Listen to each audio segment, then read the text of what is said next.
Yeah, I think that's it for this lobby. I don't think the server's gonna fill. Yes! I got him! Fuck. Call of Duty Warzone is surprisingly even better than I thought. Call of Duty's first attempt at the Battle Royale genre just fell flat for me. Most Battle Royale games have not been able to pull me in. Fortnite, if I'm being totally honest, is just awful. PUBG looks like Play-Doh, but Apex Legends was excellent. Apex has been the only Battle Royale to capture my attention and keep me playing relatively often, but I'm glad to say that this Call of Duty Warzone is a good Battle Royale game. It has shaken up the Battle Royale formula just enough to feel like a truly fresh take on the genre.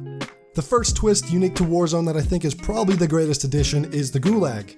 Somehow they were able to make dying in this game exciting, because when you're sent to the Gulag, you face off in a 1v1 for your chance to get back into the main Battle Royale game.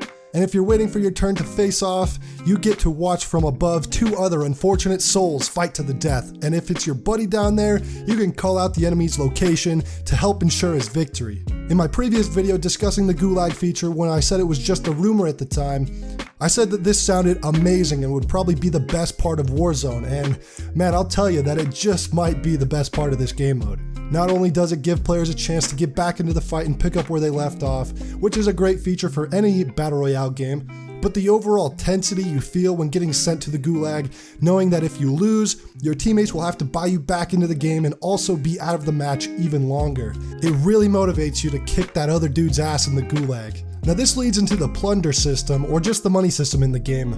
By killing players, looting money piles, or completing various contracts or missions around the map, you acquire money. This money can be spent on many useful things like armor packs, kill streaks, weapon drop kits, and reviving teammates if they failed their battle in the Gulag. This economy system does work pretty well, and overall I think it's a great addition to the Battle Royale game mode.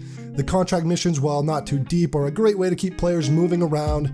Kill streaks don't seem all that overpowered unless you stack 3 UAVs at once and it turns into the ultimate advanced UAV, but giving players a chance to bring back their teammates with money if they fail the Gulag is great. But there is one thing that I think needs to be removed or tweaked, because as it stands, it's very overpowered in my opinion, and that's the weapon drop kits.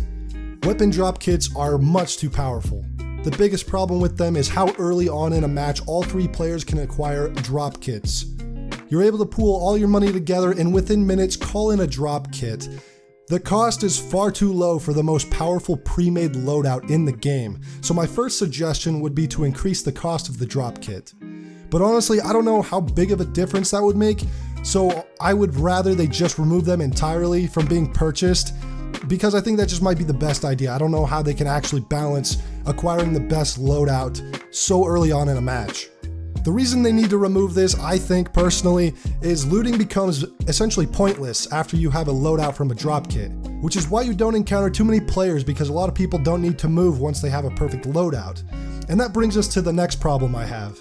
As it stands right now, Warzone has 150 players, 50 teams of 3. I think the game needs to be bumped up to 200 players, well I guess 201 for 67 teams of 3. The game's map is massive and extremely dense, with most buildings have more than 3 levels to them, leading to a very slow-paced match at times, so I think that player count increase is at least worth a try. Other than those few points though, the game plays just like any other Battle Royale game, which if you're not a fan of then you probably won't be into Warzone, but for myself, I like it. I can find myself playing it for many weeks to come. If anything, I'd really appreciate it if they added a solos mode. Something that is desperately missing from my other favorite Battle Royale game, Apex Legends, and if not added at some point, it will surely make me lose interest just a bit.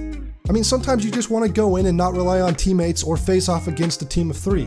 Sometimes an all-out free-for-all is all I want to see in a Battle Royale game. But my first impressions of this so far is it's a solid foundation, and I really hope they continue to update and improve it, because it's just a great, solid Battle Royale game. Other than those few concerns I said, they're not actually too big of concerns, they're just a few things I could probably focus on tweaking, because overall I really am enjoying my time with this game mode. But that's going to do it for my first impressions. In the coming weeks, we'll see what changes and what we can discuss later on. But if you enjoyed this video, drop a like on it, leave a comment about what you think of Call of Duty Warzone, and subscribe for more videos like this one, and have a great day, guys.